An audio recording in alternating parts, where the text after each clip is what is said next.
So, so this time for Batman and Other Media, we're going to be talking about Batman 1989, directed by Tim Burton.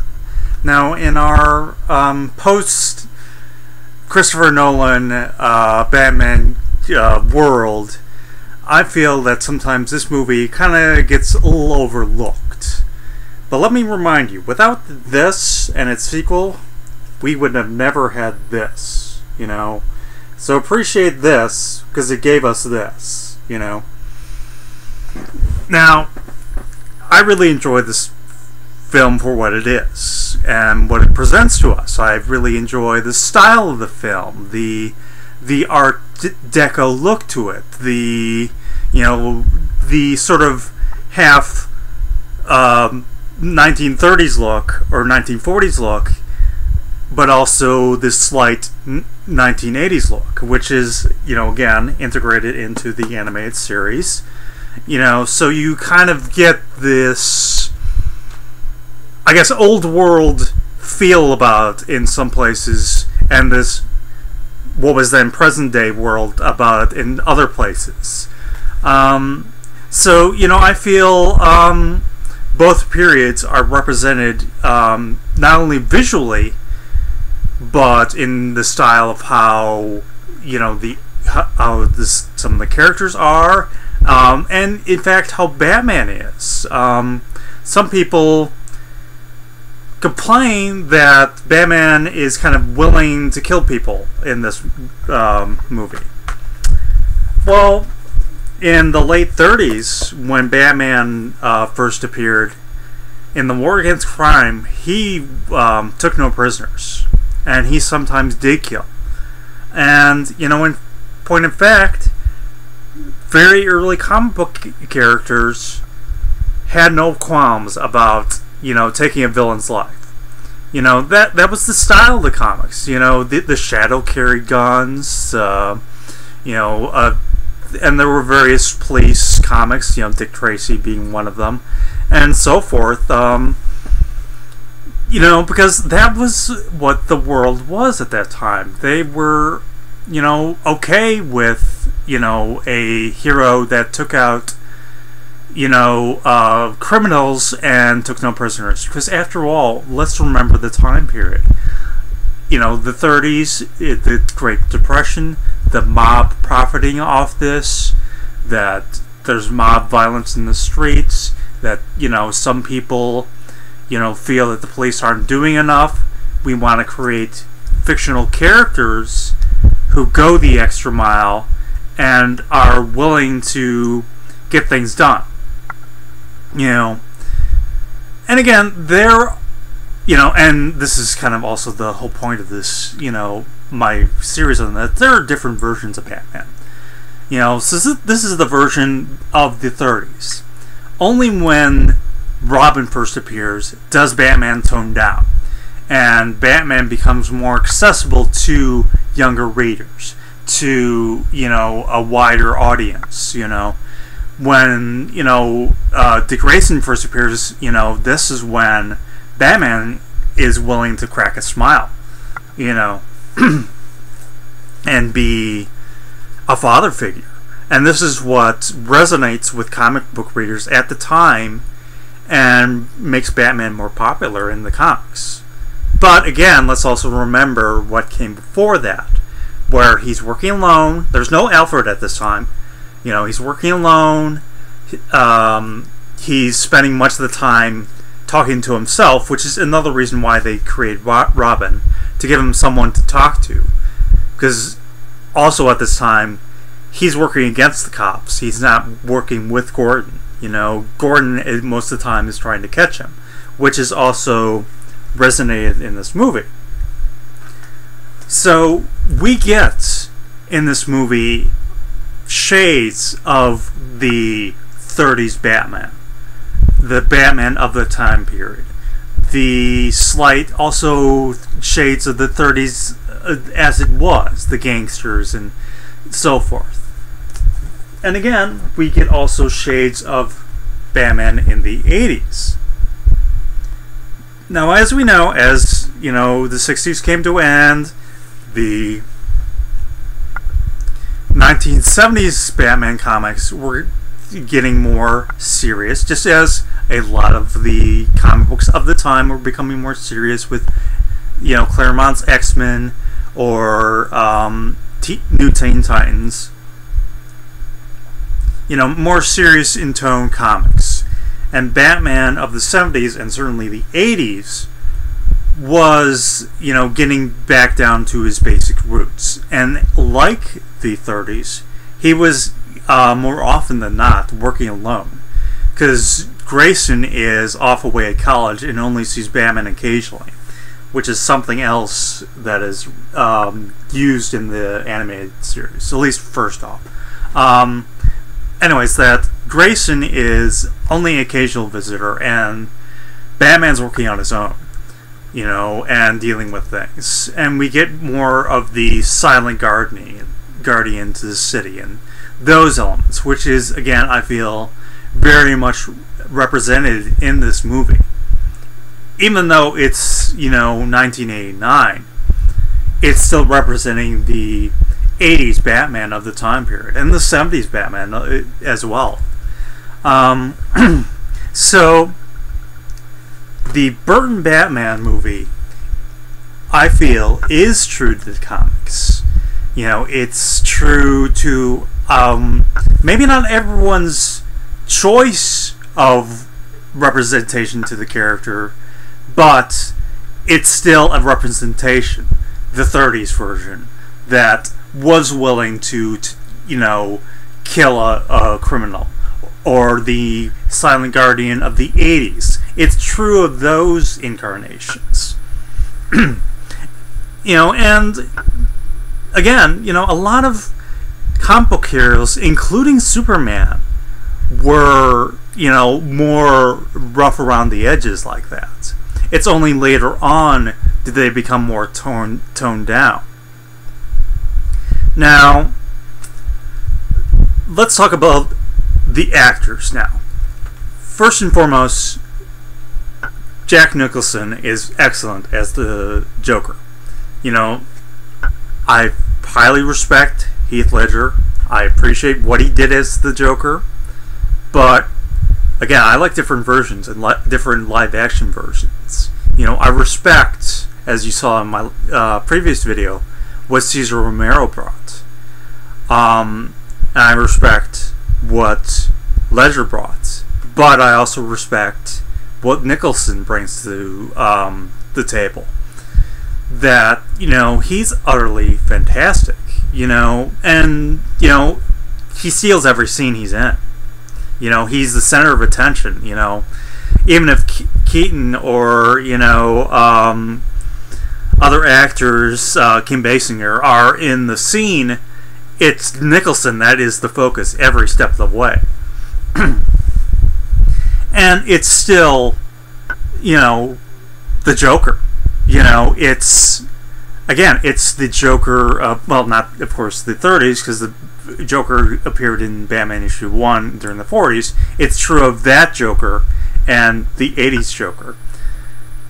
Now, just to clarify, early Joker, very deadly, bringing death with a smile, killing people, and pulling off very dangerous crimes, a very dangerous criminal.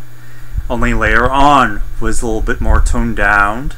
Actually, quite early on, he gets toned down to more of a, flamboyant criminal, just pulling out extravagant crimes. Joker of the 70s is, again, returning to his deadly roots, becoming more of an insane character, someone you don't want to be left alone with.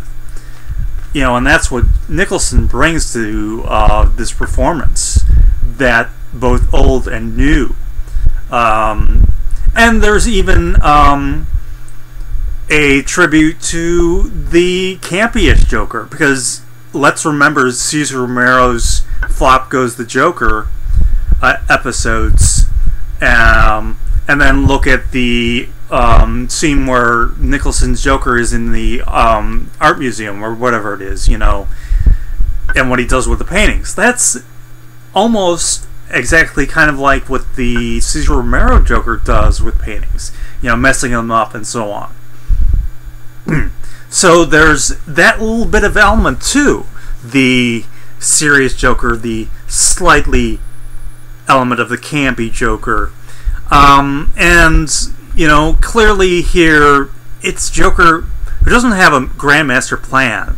It's just Joker doing whatever it is, and as long as it kills people.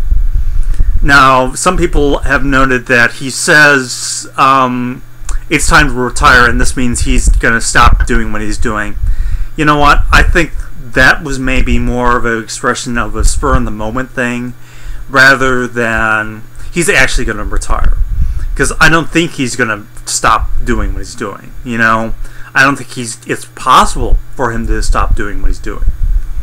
And another element which I really enjoyed was that, as with we'll see later with Ledger, that the smile is gotten by surgery, because this is paying tribute to the old silent movie The Man Who Laughs, which is one of the inspirations for the character of the Joker. That, there's this man who goes off into this distant land, he does something he's not supposed to, and, the people there, they surgically alter his face so he has an eternal grin. And that's one of the things that inspire the creation of the Joker, that he has this, deadly smile. Because in his very first appearance, it's stated that his smile is not one of mirth, but one of death. It's not, in other words, it's not ha-ha funny, it's death laughing at his victims. And I feel that is very much the Joker that Nicholson is portraying. Now, since I've talked so much about him, let's talk about the other star, Michael Keaton. Now, as most 80s people know, some people were reluctant to have him play this role because of the movie Mr. Mom, but you know what? He totally sold it as Batman. He does a very good job. It gets the silent, brooding protector of Gotham City, but also highly flawed. Because let's remember, in the very first scene, he watches muggers terrorize a family, and only after the fact does he terrorize the muggers. He does not stop the muggers from terrorizing the family. He waits till afterwards. But we know what happens with what happened with his family. So he's a flawed hero. He's not perfect. And we get in this version the more he's kind of disturbed too. That yes, Joker's a psychopath, but he's a sociopath. That he's not all there. So we get the more darker shades of a Batman, broken Bruce Wayne. When Keaton does the typical Bruce Wayne, well, first off, Keaton, in my opinion anyways, is not maybe the most handsome of men. He's kind of average, So he's not the Abercrombie and Fitch model Bruce Wayne that maybe we see in some comics or some movies, whatever. But he does have the more extravagant billionaire, down pat. That he has a room of guys in different war armor, but he doesn't know that it exists, or I've never been in this room, or stuff like that, or I know this is from Japan because I bought it from Japan. Why would you buy something, a figure of a warrior, spend so much money on it just to have it display only for yourself? It just like that sort of weird billionaire sort of thing. So we get that aspect of Bruce Wayne, and the fact that he's having gambling for charity at his estate. And there's also the wonderful interaction between him and Michael Goth. That it's these little subtle moments which unfortunately get lost in our today medium. But anyways, that Bruce is putting aside a wine glass, and Alfred quickly grabs it because you're not supposed to put that there. We get this wonderful interplay. After the fact, people rag this movie that Alfred lets Vicky into the Batcave. Well, I think Alfred was kind of doing the right thing. He was doing this because he was trying to provide therapy for Bruce. He was trying to provide him with, here is this woman you like, maybe you can fall in love with her, stop being Batman, and lead a normal life. I think that's the reason why he did what he did. And yes, I grant you that because it's Kim Basinger, it's the typical damsel in distress, Vicky Vale, that she's constantly screaming. Yes, I get that. And, fine, that's okay for a first movie. And it's, of course, it's the typical action movie. I've met you the first time, but I'm totally in love with you. But, again, I think that's the whole point of this movie, that this is an action movie. It has the typical tropes of an action movie. And let's, again, appreciate that it brought us that, because it's showing us a serious Batman. It's showing us a, action movie Batman, and showing it can be done, and done well. But anyways, let's get back to Keaton, because I kind of wandered off that.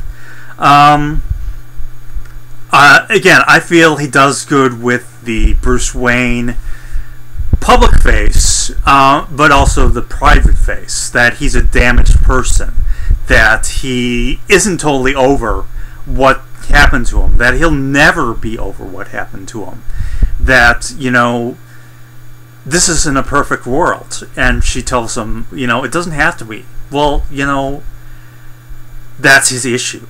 That, that's what he's trying to fight for. He's a damaged person in a damaged world, wishing it wasn't so. That's the private face of Bruce Wayne that comes out in stages as Vicky becomes more closer to him. Now, as Batman, again, he's more silent. He's more brooding.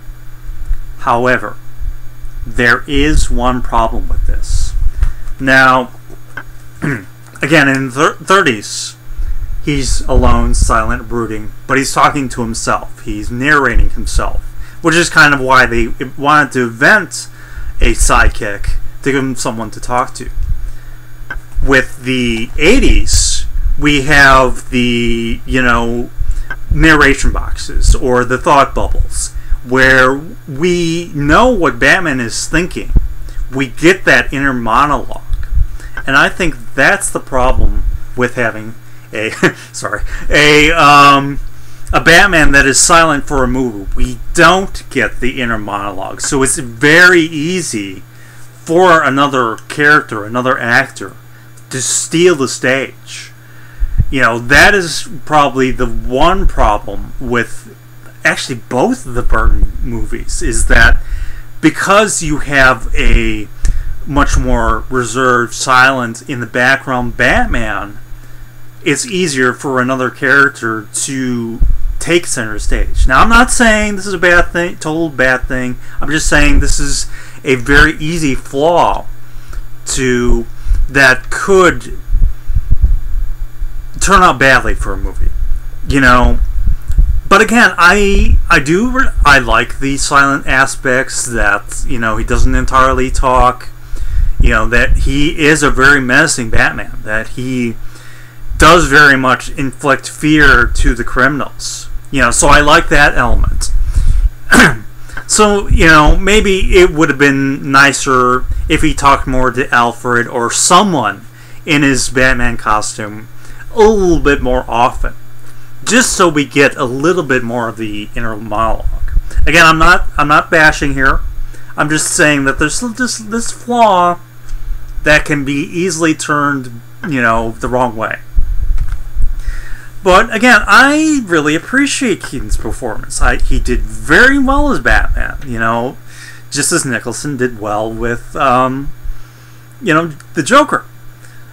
And, so, anyways, in conclusion, because I probably rambled on a lot here, I think, we need to appreciate, just as we need to appreciate the Adam West Batman, what this version brought to us.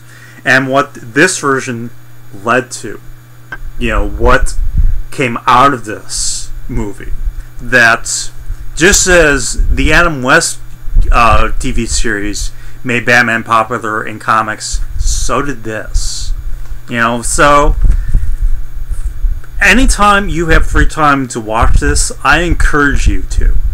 Because it's a very important film in Batman history. Anyways, that's all I have to say for today. Thank you for those who were willing to listen to me.